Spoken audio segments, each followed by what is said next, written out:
Bulletin का आगाज करेंगे अहम खबर के साथ। वाशिंगटन में अमेरिकी फौजी अड्डे फोर्ट मैकनेयर में मुश्तबा ड्रोन्स की परवाजें और सिक्योरिटी सख्त कर दी गई है। बरतानवी खबर एजेंसी ने न्यूयॉर्क टाइम्स के हवाले से बताया है कि वजीर खारजा मार्को रूबियो और पेंटागन चीफ पैट हेगसेथ अमरीकी फौजी अड्डे में रिहाइश पजीर थे। ईरान जंग के तनाजुर में अमरीकी हुकाम ने तहकीकात शुरू कर दी। न्यूयॉर्क टाइम्स ने दावा किया है कि ड्रोन की परवाज के बाद दोनों हुकाम को नामालूम मकाम पर मुंतकिल कर दिया गया। खबर एजेंसी के मुताबिक पेंटागन और अमरीकी स्टेट डिपार्टमेंट की जानिब से वाक़े पर कोई बयान जारी नहीं किया गया। अहम खबर से आगाह कर रहे हैं। वाशिंगटन में अमरीकी फौजी अड्डे फोर्ट मैकनेयर पर मुश्तबा ड्रोन्स की परवाजें, सिक्योरिटी सख्त कर दी गई है। बरतानवी खबर एजेंसी ने न्यूयॉर्क टाइम्स के हवाले से बताया कि वजीर खारजा मार्को रूबियो और पेंटागन चीफ पीट हेगसेथ अमरीकी फौजी अड्डे में रिहाइश पजीर थे। ईरान जंग के तनाजुर में अमरीकी हुकाम ने तहकीकात शुरू कर दी। न्यूयॉर्क टाइम्स ने दावा किया है कि ड्रोन की परवाज के बाद दोनों हुकाम को नामालूम मकाम पर मुंतकिल कर दिया गया। खबर एजेंसी के मुताबिक पेंटागन और अमरीकी स्टेट डिपार्टमेंट की जानिब से वाक़े पर कोई बयान जारी नहीं किया गया। तो अहम खबर जिससे आपको आगाह किया जा रहा है, वाशिंगटन में अमरीकी फौजी अड्डे फोर्ट मैकनेयर पर मुश्तबा ड्रोन्स की परवाजें। खतरा पहले से था, लेकिन हमेशा की तरह तैयारी पहले से नहीं थी। आप समझ गए होंगे कि हम बात कर रहे हैं कराची की, जहां गुज़श्ता रोज तूफानी हवाओं और तेज बारिश ने सारा निज़ाम दरहम बरहम कर दिया। एक दो नहीं 19 जानें चली गई। मुख्तलिफ हादसात में 50 से ज्यादा अफराद जख्मी भी हुए। कई घरों को नुकसान पहुंचा, दरख्त उखड़ गए। शहर भर में बेशतर मकामात पर पानी जमा है। मुतल्लिका इदारों को कोई अता पता नहीं। अलबत्ता मेयर कराची ने बाज़ मकामात का दौरा किया और इमदादी कामों का जायजा लिया है। के इलेक्ट्रिक का भट्ठा भी बैठ गया। मजमूई तौर पर 800 फीडर स्ट्रिप हुए। कराची में आज भी बादल बरसने का इम्कान है।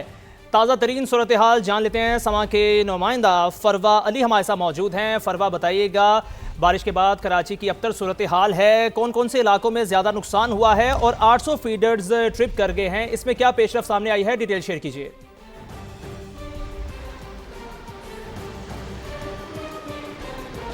बिल्कुल, महकमा मौसमियात की जानिब से पीर के रोज़ से ही बारिश की पेशगोई कर दी गई थी, लेकिन उसके बावजूद भी इंतज़ामिया जो है वो नहीं जागी थी। और यही हाल गुज़िश्ता रोज़ की बारिश के बाद देखने में आया कि कराची के हर इलाके में सिर्फ तबाही थी। कौन ऐसा नहीं है जहां बुरी हालत ना हो। अगर हम आई चंडीगढ़ रोड की बात करें तो वहाँ भी यही सूरत हाल का सामना है। मज़ार कायद की तरफ भी कई फीट पानी खड़ा है। जहांगीर रोड, लालू खेत, इसके अलावा जो है नॉर्थ नाजमाबाद की हालत भी दूसरे इलाकों से मुख्तलिफ नहीं है। जबकि अगर हम औरंगी टाउन और सरजानी टाउन की तरफ जाएं, क्योंकि उधर सबसे ज़्यादा बारिश रिकॉर्ड की गई थी, तो उधर भी इसी तरह की कुछ सूरत हाल का सामना है। जबकि महकमा मौसमियात का कहना है कि आज भी कराची में वक्फे से बारिश का सिलसिला जारी रहेगा। गुज़िश्ता रोज़ जिस तरीके से 80 से 90 किलोमीटर फी घंटा की रफ्तार से आंधी और तेज़ हवाएं चली थी, तो आज भी उसी तरह की सूरत हाल का सामना है। लेकिन इंतजामात क्यों नहीं है? कोई नहीं है, क्योंकि गुज़िश्ता रोज़ भी इसी वजह से 19 जानें जो है वो गई हैं।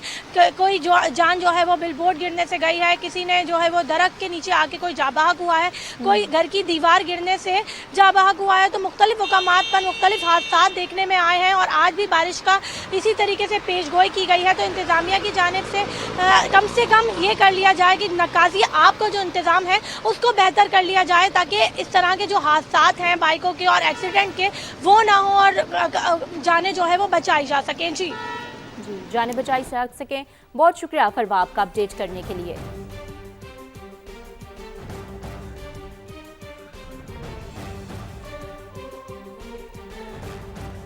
आगे बढ़े और आपको बताएं, आज़ाद कश्मीर के मुख्तलिफ इलाकों में बारिश और बर्फबारी का तीसरा रोज़। मुजफ्फराबाद शहर में भी वक्फे से बारिश जारी है। वादी नीलम के बालाई इलाकों ग्रीस कील और उड़ंग केल में बर्फबारी से सर्दी लौट आई। पीरचनासी, मकड़ा बहार और पूंछ डिवीजन के बुलंद इलाकों में भी बर्फबारी हो रही है, जिसके बायस सड़कों पर फिसलन से ट्रैफिक की रवानी मुतासिर। मुतादिद राबता सड़कें बंद हो गई हैं।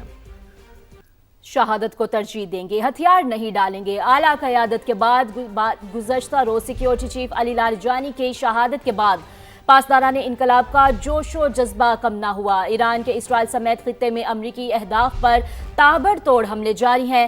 صہیونی ریاست پر دوسرے دن بھی کلسٹر میزائل داغ دیے۔ ایران کا قطر میں بھی دنیا کے سب سے بڑے گیس اسٹیشن پر حملہ۔ راس لفان میں آگ دوبارہ بھڑک اٹھی۔ قطر کا ایرانی حملوں پر سخت رد عمل۔ 2 ایرانی سفارتکاروں کو ملک چھوڑنے کا حکم دے دیا ہے۔ ابوظبی میں بھی حبشان گیس فیسلٹی اور باب آئل فیلڈ پر بھی میزائل حملہ کیا گیا۔ صدر ٹرمپ کا بیان بھی سامنے آ گیا۔ قطر میں گیس اسٹیشن پر حملے کی مذمت کرتے ہوئے خبردار کیا کہ اب ایسا ہوا تو ایران کو چھوڑیں گے نہیں۔ حیرت اس بات کی ہے کہ امریکی صدر کہتے ہیں انہیں اسرائیل کی جانب سے ایران کی تیل تنصیبات پر حملوں کا علم ہی نہیں تھا۔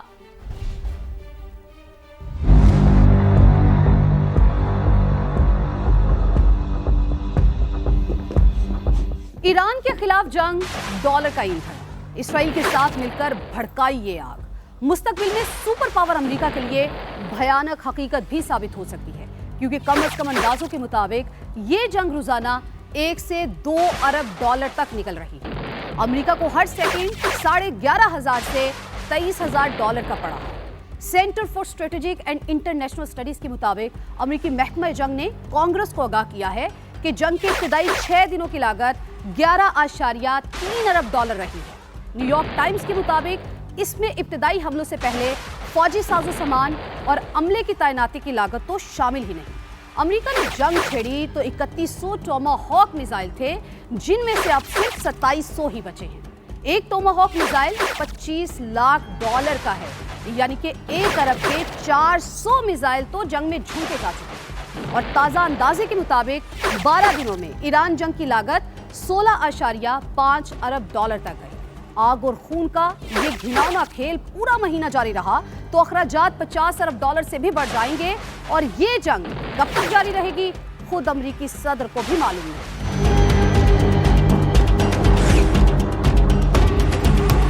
تو جناب، ایک اور اہم نقطہ یہ ہے کہ جنگی اخراجات میں تباہ ہونے والے امریکی لڑاکا طیاروں، کارگو جہاز اور دیگر انفراسٹرکچر کا تخمینہ شامل کیا جانا ابھی باقی ہے۔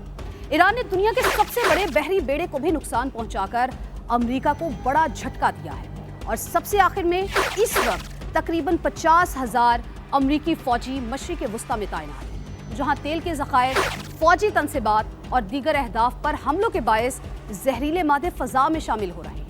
اگر صحت کے مسائل آئے تو کم از کم 1/3 فوجی معاوضہ مانگنے کھڑے ہو جائیں گے، اور اس مد میں تقریباً 600 ارب ڈالر کا اضافہ ہو سکتا ہے۔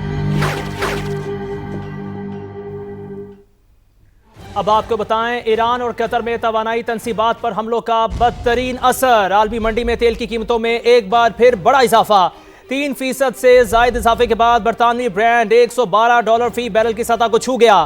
برینڈ کروڈ میں 3.98% کا اضافہ ریکارڈ کیا گیا۔ امریکی خام تیل کی قیمت بھی $97 فی بیرل سے اوپر چلی گئی۔ ایران اور قطر میں توانائی تنصیبات پر حملوں کا بدترین اثر۔ عالمی منڈی میں تیل کی قیمتوں میں ایک بار پھر بڑا اضافہ دیکھا گیا ہے۔ 3% اضافے کے بعد برطانوی برینڈ $112 فی بیرل کی سطح کو چھو گیا۔ برینڈ کروڈ میں 3.98% کا اضافہ ریکارڈ کیا گیا ہے، جبکہ امریکی خام تیل کی قیمت بھی $97 فی بیرل سے اوپر چلی گئی ہے۔